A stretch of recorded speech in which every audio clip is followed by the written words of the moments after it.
오늘도 레전드 채널을 방문해 주셔서 대단히 감사합니다. 시연통쾌 감동 눈물 레전드 사연 바로 시작하겠습니다. 안녕하세요. 저는 귀여운 여자입니다. 아이는 아직 없고 저는 시댁에서 살고 있어요. 저희 시어머니 때문에 이렇게 사연을 보내게 되었습니다. 저희 시어머니 정말 대단하신 분이에요. 시아버지께서 사업한다고 양가집 담보로 대출 어마어마하게 받고 이것저것 일 벌리시다가 완전 폭삭 망한 겁니다. 집이 다 경매로 넘어가고 동네에서 알아주던 부잣집이었던 시댁은 쫄딱 망해버린 거였죠. 집들은 경매로 넘어가고 빚쟁이들은 찾아오고 정말 단칸방도 구할 돈이 없어서 밖에서 주무시고 그랬답니다. 자존심이 정말 강하셨던 시아버지께서는 끝까지 사업으로 성공하겠다고 하면서 이곳저곳 또 돈 빌리고 일하실 생각은 안 하시고 가족들을 더 힘들게 한 거였지요. 그 때문인지 남편은 아버지를 정말 경멸하듯이 싫어합니다. 무책임이 끝판왕이라고 하면서요. 자존심 때문에 가족들이 쫄쫄 굶고 학교도 못 가고 있는데 매일 술만 마시고 없는 형편에도 어떻게든 후배들 술 사준다고 돈 꾸고 다니고 싫어하는 마음이 안 생길래야 안 생길 수가 없었지요. 반면 저희 시어머니는 정말 악착 같으신 성격이에요. 전생에 한나라를 쥐락펴락한 장군 같은 스타일입니다. 집안이 그렇게 폭삭 망했는데 시어머니께서는 눈물 한 방울 안 흘리셨다고 해요. 하루아침에 집안이 망하고 단칸방에 들어가 살게 된 남편은 그때부터 엄청 힘들었다고 해요. 매일매일 울었고 친구들한테 소문날까봐 밖에 나가지도 못하고 밥 한 숟가락도 안 먹고 웅크려 잠만 잤다고 합니다. 그런 모습을 보는 어머님은 오히려 온 세상이 우리 집을 쥐락펴락 하려고 하고 악의 구덩이로 끌어내리려고 해도 엄마는 머리카락 한 올 안 흔들리고 다시 일어날 거다. 아들, 세상에는 좋은 일만 일어날 수가 없어. 세상은 고통의 연속이야. 아들이 잘못해서 우리가 이렇게 된 것도 아니고 엄마가 잘못해서 이 꼴이 난 것도 아니야. 그런데 우리는 이 상황을 받아들이고 내 탓으로 돌린 후 책임을 져야 해. 네 애비 봐라. 상황을 받아들이지 못하고 남 탓만 하고 회피하니 피폐해져 가는 거다. 두 번 다시 없을 시련이 주는 교훈이야. 두고 봐. 엄마가 이렇게 망할 것 같아? 10년이 걸리든 20년이 걸리든 모든 걸 제자리로 돌려놓을 거고 생떼 같은 자식 새끼들 내 손으로 다 키워낼 거니까 가난하다고 기죽지 말아라. 가난해도 항상 깨끗하게 씻고 옷 한 벌 입더라도 제대로 각 잡아서 깨끗하게 단정하게 입어라. 돈이란 게 있다가도 없는 거고 없다가도 있는 거야. 신기루 같은 거니까 돈 때문에 움츠러들지 마라. 네 애비 저렇게 산다고 너까지 악의 기운에 사로잡히지 말고 똑바로 정신 차려. 엄마도 주저앉고 싶지만 어떻게든 일어설 거니. 알겠어, 아들? 우리를 죽이지 못하는 시련은 우리를 더 강하게 만들어줄 뿐이야. 마음 단단히 먹어. 하면서 남편한테 말씀하셨대요. 어머님은 남편을 정말 강하게 키운 거였죠. 남편도 어머님의 말씀에 정신을 차리고 오히려 공부도 열심히 하고 그랬답니다. 어머님은 새벽 일찍 나가서 식당 일하고 몸이 부서져라 10년을 일하셨대요. 판매하시는 일도 했는데 항상 1등, 무조건 실적 1등을 달성해서 사람들이 독하다고 혀를 내두를 정도였고요. 남편도 그런 엄마의 모습에 자극받아서 전교 꼴등 수준에서 전교권을 왔다 갔다 할 정도로 공부를 엄청 열심히 했다고 해요. 고등학교 올라가서는 새벽 6시에 학교 가서 밤 12시까지 공부하고 집에 왔답니다. 그런데 그 늦은 밤 집에 가도 어머님은 집에 없으셨대요. 새벽 일을 하시느라 집에 못 들어오신 거죠. 남편은 힘들게 사는 엄마에게 실망시키지 않겠다는 집념 하나로 의자에서 열몇 시간을 앉아있고 일어나다가 다리에 힘이 풀려 오줌을 지를 정도였답니다. 엉덩이는 하도 앉아있어서 새카맣게 살이 변했고요. 그렇게 열심히 공부한 덕에 남편은 명문대 상경계열로 입학을 할 수 있었다고 해요. 그렇게 기쁜 날에도 아버님은 입학식 날까지 술 냄새를 풀풀 풍기고 오셨답니다. 어머님은 아예 체념한 상태였고요. 남편이 학교에 들어가자마자 어머님은 10여 년간 식당일, 판매일, 청소일을 하며 모은 전 재산으로 가게를 차리셨대요. 10여 년간 온갖 일을 해서 일머리가 있으셨고 사람 상대를 어떻게 해야 장사가 잘 되는지를 깨달으셨던 어머님은 10년간 쌓아온 노하우를 가게에 쏟아냈고 가게가 완전히 대박이 난 겁니다. 한 달 매출이 억대로 올라가고 직원만 10명이 넘을 정도로 가게가 컸지요. 남편이 대학 졸업할 때쯤에는 어머님이 벌으신 돈으로 단칸방에서 아파트 대단지에 있는 가장 넓은 평수 복층으로 이사갈 정도였대요. 아버님이 카운터를 맡으셨는데 어머님이 돈을 잘 벌자 어깨에 힘이 잔뜩 들어가신 아버님은 일도 제대로 안 하시고 돈만 항상 빼가고 해서 결국 그 자리에서 쫓겨났답니다. 몇 번이나 이혼 생각하셨다고 했지만 아들 결혼할 때까지만 참자 하셨대요. 그냥 체념하다시피 카드 하나 주고 제발 사고만 치지 말라고 했답니다. 아버님은 어머님이 재력만 믿고 명품이며 이것저것 사치를 엄청 부렸다고 해요. 술집에서 사람들 술 사준다고 수십만 원은 가볍게 긁고 그랬답니다. 제가 왜 카드 주셨냐고 하니까 어머님은 오히려 그게 속 편하다고 하시더라고요. 맨날 가게 들락날락 거리면서 돈 빼가고 어슬렁거리는 것보다 눈앞에 안 보이는 게 낫다고 하시면서요. 오죽 시달리셨으면 그러셨을까 싶었습니다. 호탕하시고 시원시원하신 어머님은 돈을 많이 버신 만큼 베풀 줄도 아셨어요. 버는 수입이 일정 금액을 항상 기부하셨고 주변에 어렵게 사는 독거노인분들을 위해서 주말마다 봉사하고 쌀이며 김치며 각종 음식들과 영양제를 가게용 트럭 뒤에 가득 싣고 나누어 주셨고요. 그리고 또 결식 아동들이나 저소득층 청소년들을 위해 동사무소에 쌀이랑 일정 금액 현금을 항상 기부하셨고요. 동네에서도 어머님만 보면은 정말 장군감이라고 세상에서 어떤 여자가 이런 일을 해내냐고 하면서 칭찬이 자자하셨어요. 한 번이라도 뽐내고 자만하실 법한데 어머님은 항상 익으면 고개를 숙이는 벼처럼 겸손하셨어요. 돈은 신기루 같은 거다. 있다가 또 없는 것이다. 쌓아두면 썩는 게 돈이니 이왕 쓸 거 좋은 일에 쓰는 것일 뿐이다 라고 하셨습니다. 시어머니지만 정말 배울 점이 많다 싶었어요. 반면 아버님은 동네 쩌렁쩌렁 매일 술 드시고 아가씨들한테 치근덕대고 미용실 가서 시덥지 않는 이야기, 야한 농담 따먹기에서 어머님이 쌓아놓은 이미지를 다 망가뜨리고 다녔지요. 동네 사람들도 저런 남편을 만난 어머님이 불쌍하다고 혀를 끌끌 찼어요. 저놈이 양반 사고칠 것 같다고 아슬아슬 하다면서 항상 걱정했고요. 그러다가 세상에 일이 터진 겁니다. 아버님이 어머님 본점 가게에 있는 직원과 깊은 관계를 맺은 겁니다. 해서는 안 될 짓을 결혼한 아들까지 있는 아버님이 직원과 사적으로 만나고 그 짓까지 한 겁니다. 그런데 문제는 그 직원이 의도적으로 아버님에게 접근한 거였어요. 아버님이 그 여직원에게 호감을 보이고 치근덕대자 그 직원은 돈을 뜯어야겠다 싶어 아버님과 만나게 되었고 아버님을 만나고 있다는 것을 증명할 수 있는 문자와 전화통화, 사진 등등을 전부 모아두었다고 합니다. 그리고 나서 어느 날 아버님에게 그 여직원이 증거들을 들이밀면서 5천만 원 내놓으라고, 안 그러면 온 동네방네에 소문낼 거고 사장님한테도 당신 바람피고 어린 여자 만나는 거 이르겠다고 협박했나봐요. 시아버지 처음에는 그게 무슨 말이냐고 미친 거냐고 바락바락 소리 지르고 화내셨나봐요. 적반하장으로 오히려 그 여자한테 더럽고 못돼 처먹은 년이라면서 욕하고 화가 날 대로 난 그 여성분은 어머님이 계시는 가게 본점으로 찾아가 문자랑 사진 등과 함께 모든 걸 폭로했고요. 저희 가족은 완전 깜짝 놀랐죠.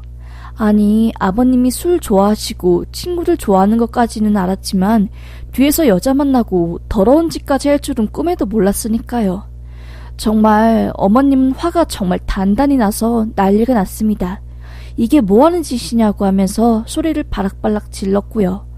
그 여자분은 이거 온 동네에 소문내고 당신 남편 바람났다고 인터넷에 올려버릴 거라고, 그걸 원치 않으면 5천만 원 달라고 했나봐요. 그런데 이 여자 겁나 멍청한 게 본인이 상간녀라는 걸 생각하지 못했나 봅니다. 가방끈이 짧아서 생각도 짧은 건지 본인이 고소당할 생각은 못했나 봐요. 어머님은 바로 그 자리에서 변호사한테 전화해서 말했죠. 변호사님, 저 땡땡땡 기업 대표인데요. 자문할 게 있어서요. 상간녀 소송에서 이기면 상간녀가 물어야 할 위자료가 통상적으로 얼마 정도 되는 거죠? 그리고 금전 관련으로 협박한 거 이것도 소송 넣을 수 있는 거죠? 아니, 지금 상간녀가 지 주제도 모르고 우리 가게 명예훼손시키겠다고 하면서 5천만 원 요구하는데 어떻게 할까요? 5천만 원 줄까요? 아니면 상간녀 소송이랑 협박 싹 다 해서 소송한 다음에 인생 망하게 해줄까요? 하면서 완전 사이다를 날리셨어요. 그 여자 어머님 말 듣고 깜짝 놀라서 갑자기 죄송하다고 없던 일로 해주시면 안 되겠냐고 자기가 생각이 짧았다면서 무릎 꿇고 싹싹 울대요. 진짜 가지가지한다 싶었습니다. 아니, 머리에 뭐가 들은 건지 본인이 상간녀라는 걸 인식을 못할 수가 있나? 참, 세상에 다양한 사람 많다 싶었습니다. 남편도 화가 너무 나서 저딴 발정난 놈은 아버지도 아니라고 빨리 이혼해버리라고 하면서 소리를 질렀고요. 그런데 이혼하자니 어머님과 아버님이 사신 세월 때문에 재산 분할이 문제였습니다. 어머님도 그것 때문에 이혼을 망설여 하셨고요. 저딴 짐승놈한테 내 돈 한 푼 주기 싫다면서 악으로 버티셨고요. 아버님은 아예 될 대로 되라 하면서 미안한 기색 하나 없으셨어요. 어머님이 아버님한테 당신이 아직도 총각인 줄 알아? 능력 쥐뿔도 없고 남자로 태어나서 여자한테 기생해서 사는 주제 어디서 주제 파악도 못하고 아랫도리 간수도 못해? 라고 하며 화를 내셨어요. 그러자 아버님은 정말 해서는 안 될 막말을 쏟아내기 시작했습니다. 당신은 일만 해서 손이 소뚜껑 손잡이처럼 두껍고 앞만 봐도 여자로는 안 보여. 남자한테 여자로 보이고 싶으면 그 뒤룩뒤룩 찐 살이나 빼고 와. 여자가 돈 많으면 뭐하나. 남자 하나 유혹도 못하면서 끌끌. 남편이 바람나는 거는 다 이유가 있는 거야? 하면서 망언을 하시는 겁니다. 그때 우리 어머님 처음으로 눈물을 흘리셨어요. 가슴을 퍽퍽 치면서 내가 무슨 죄를 지었다고 이딴 놈이랑 결혼을 했을까 하면서 오열하셨어요. 어머님이 너무 가엾고 저도 화가 나서 눈물이 막 났어요. 어떻게 남자가 저렇게 뻔뻔할 수가 있을까? 저게 사람인가 하는 마음에 어머님을 겨우 진정시키고 달랬습니다. 옆에 있던 남편은 아버님이 말을 듣고 화가 나 주먹을 올리려다가 어머님이 겨우 말려 진정했고 집이 완전 난장판 됐어요. 그 이후로 집안 분위기는 초토화가 되었습니다. 그렇게 강인하시고 정말 무너지지 않을 것 같았던 어머님은 처음으로 소녀처럼 목 놓아 우셨어요. 며칠간 가게도 못 나가시고 끙끙 앓아 놓으셨습니다. 어머님이자 아내이기 전에 여자로서 그간의 삶이 얼마나 힘드셨겠어요. 자식들 키운다고 부잣집 딸로 자라온 어머니께서 자존심 다 버리고 청소일이며 설거지며 온갖 일을 다해서 집안을 겨우 일으켰는데 돌아오는 거라고는 남편이 바람과 멸시, 속이 말이 아니었겠지요. 그러다 어머님이 결국 큰 결심을 하셨습니다. 아버님을 집에서 내쫓기로요. 나가라고 해서 나가실 아버님이 아니었기에 어머님은 어마어마한 작전을 세우셨습니다. 괜히 대장부라고 별명이 붙여진 어머님이 아니셨어요. 상처받아 끙끙 앓았던 어제는 뒤로 하고 더 강해지고 이 악문 어머니께서는 가게 일을 저에게 맡기고 작전을 위해서 몇 날 며칠을 바쁘게 돌아다니셨어요. 그리고 며칠 뒤 어머니께서 저를 살짝 부르시더라고요. 아가, 네 시애비 내 쫓아버리려고. 내가 아주 이 집안 내 공간에 발도 못 들이게 하려고 그래. 예전에는 내가 더러워서 얘는 이, 눈에는 눈 이런 거 안 했거든. 똑같은 사람 되기 싫어서. 그런데 그렇게 살아봤자 상처받은 사람은 나더라. 아가, 내가 전화하면 네 아범 모시고 집으로 오거라. 알겠니? 하면서 부탁을 하시는 겁니다. 저는 100% 어머님 편이었기에 당연히 알겠다고 도와드리겠다고 했지요. 그렇게 어머님이 작전이 시작되는 당일이 되고 저는 어머님 말씀대로 일부러 밖에 아버님과 함께 카페에서 있었어요. 그리고 어느 정도 시간이 지나자 핸드폰으로 어머님이 전화가 왔습니다. 작전이 시작된 거였지요. 저는 아버님과 집으로 들어갔어요. 아버님이 대문을 열고 집에 들어가자 신발장에는 못 보던 구두 2짝이 있었어요. 아버님은 깜짝 놀라서 이게 뭐야? 집에 누구 있어? 하고 안방으로 들어가셨어요. 그런데 안방에는 벌거벗은 청년 2명과 어머님이 있는 겁니다. 아버님은 깜짝 놀라서 이게 뭐냐고 소리를 지르며 어머님에게 손을 올리려고 했고, 그런 아버님을 젊은 청년들이 맞기 시작했어요. 어머님은 놀라긴 뭘 놀라? 당신도 젊은 여자랑 바람 폈잖아. 왜? 이제 우리 남남 아니야? 내 명의로 된 내 집에서 돈 많고 능력 있는 내가 남자들 좀 만나겠다는데 왜 그렇게 얼굴이 벌개져 있어? 당신 나 뚱뚱하고 다 늙어빠진 쉰내나는 여자라고, 폐경했다고 쓸모없다면서 모욕했잖아. 당신이야말로 쭈글쭈글해서 힘도 없고 마른 문어 다리처럼 가죽이랑 뼈가 쫙 달라붙어서 어디 장작으로 쓰지도 못해. 그딴 나뭇가지랑 잘 빠야 젊은 남자들이랑 이렇게 노는 게 낫지. 여기 옆에 캐리어 보이지? 앞으로 얘네들 내가 식비랑 이것저것 대줄 거야. 불만 있으면 당신이 나가 살아. 여기 내 집이니까. 알겠어? 하면서 소리를 지르는 겁니다. 세상에, 어머님이 화가 단단하신 거는 알았지만 이 정도로 이를 꽉 깨물고 복수를 준비하신 줄은 꿈에도 몰랐어요. 알고 보니 어머님은 직업남성이라고 해야 하나요? 호빠라고 표현해야 하나요? 그런 곳에서 근무하는 젊고 잘생긴 남자를 돈 주고 데려온 거였어요. 사정을 말하고 연기 좀 해달라고 하면서요. 진짜로 안방에는 이민용 여행 가방 2개랑 큰 배낭이 옆에 있었습니다. 아버님은 처음에 막 화를 내셨어요. 어디서 여자가 천박하게 외간 남자를 집에 들여오냐고. 장난하지 말고 빨리 집에서 이 남자들 내보내라고 하다가 어머님 표정이 심각해지고 그 남자들도 정색하며 막말하지 말라고 하며 제지를 하니 그제서야 상황 파악하신 겁니다. 장난이 아니란 걸 알았던 거였지요. 아버님은 결국 2손 2발 다 들고 말씀하셨어요. 정말 지독하고 무서운 여자구나 너. 어떻게 이렇게 독하니? 꼭 이렇게 해야 해? 그래, 내가 졌다 졌어. 잘 먹고 잘 살아라. 내가 나간다. 이 꼴 보기 싫어서 내가 나간다고. 에이 씨팔, 더러워서 진짜. 라며 나가셨어요. 진짜 어머님이 계획이 통한 거였습니다. 아버님이 나가자 바로 그 남자 2명은 옷을 입고 예의를 깍듯하게 차리더라고요. 어머님께서는 고맙다고 손에 돈을 쥐어주고 필요하면 또 부르겠다면서 그 남자들을 내보냈고요. 정말 나였다면 할 수 있었을까 싶었습니다. 어머님이 대단하면서 마음 한편으로는 얼마나 비참하시고 속상했을까 싶더라고요. 어머님은 집 비밀번호도 바꾸고 가게 뒷문 비번까지 바꾸셨습니다. 직원분들한테는 아버님 찾아오면 아예 영업방해로 경찰 부르라고 안내까지 해놓았고요. 밖에서 주무시는지 노숙을 하시는지 아버님 소식은 깜깜무소식이었습니다. 아버님이 집을 나가시고 딱 4일째 되는 날 아버님이 거의 거지꼴이 돼서 집 비밀번호를 누르더라고요. 몇 번을 눌러도 비밀번호가 안 맞으니까 뭐하는 짓이냐면서 복도에서 소리를 버럭버럭 지르다가 갑자기 제 풀에 지치셔서 불고 제발 용서해달라고, 내가 다 잘못했다고 배가 불렀다면서 용서를 빌더라고요. 어머님은 당장 집 앞에서 안 꺼지면 경찰 부를 줄 알라고 하며 소리를 질렀습니다. 그러자 아버님은 포기하고 복도를 떠나시더라고요.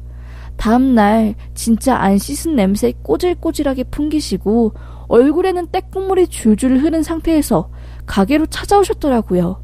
어머님한테 무릎 꿇고 미안하다고, 자기 없으면 못 산다고 파리처럼 2손을 싹싹 비는데 어머님 눈 하나 안 깜빡이시고 바로 전화기 들고 여기 노숙자 있다고, 노숙자가 와서 가게 영업방해하고 썩은 고기 냄새 풀풀 풍긴다고 하면서 신고하려고 하니 후다닥 도망가더라고요. 어머님 마음이 완전히 돌아섰다는 것을 알게 된 아버님은 체념하고 부산에 있는 동생네 집으로 내려가셨답니다. 동생네 가게의 일을 도우며 입에 풀칠하고 계시라고 하대요. 정말 어머님 아니었으면 진작에 길에 내앉았을 아버님이 어찌 고마움도 모르고 사람 마음에 난도질을 하고 뒤늦게 그러는지 참 안타까웠습니다. 동네 사람들도 아버님이 동네에서 안 보이니 너무 좋다고, 잘 됐다고 절대 마음 흔들리지 말라며 어머님을 응원했고요. 어머님은 오히려 저희한테 시애미로서 못 볼 꼴 보여줘서 미안하다고 끝끝내 엉엉 우셨어요. 바늘로 찔러도 눈물 한 방울 안 나올 것 같았던 어머님도 여리디 여린 사람이었던 거죠. 그렇게 아버님이 떠난 저희 집에는 평화가 찾아왔습니다. 술 먹고 거실을 차지하며 소리를 빽빽 지르는 아버님이 없으니 저와 남편 그리고 시모와 함께 차 마시며 수다 떨 기회도 생기고 정말 마음이 안정되더라고요. 우리 시어머니 일만 하시느라 손이 퉁퉁 붓고 하루 종일 서 있어서 다리에 붓기가 어마어마하시고 온몸이 안 아픈 곳이 없는데 그렇게 열심히 강인하게 살아오셨는데 이제는 행복하게 사셨으면 좋겠습니다. 앞으로는 어머님 모시고 해외여행도 가고 행복하게 해드리려고요. 그동안 일하느라 당신 자신은 챙기지 못했던 것들을 이제는 저희가 챙겨드리려고 합니다. 엄마이기 전에 여자인 어머님, 이제는 제가 같은 여자로서 행복하게 해드리려고요. 네일도 받으러 갈 거고 아로마 마사지도 받으러 갈 거고 피부과 가서 전신 관리에 고급 호텔 모시고 가서 대접도 받게 해드리려고요. 여자로서의 삶을 제가 책임지고 누릴 수 있게 해드리렵니다. 글 읽어주셔서 감사합니다.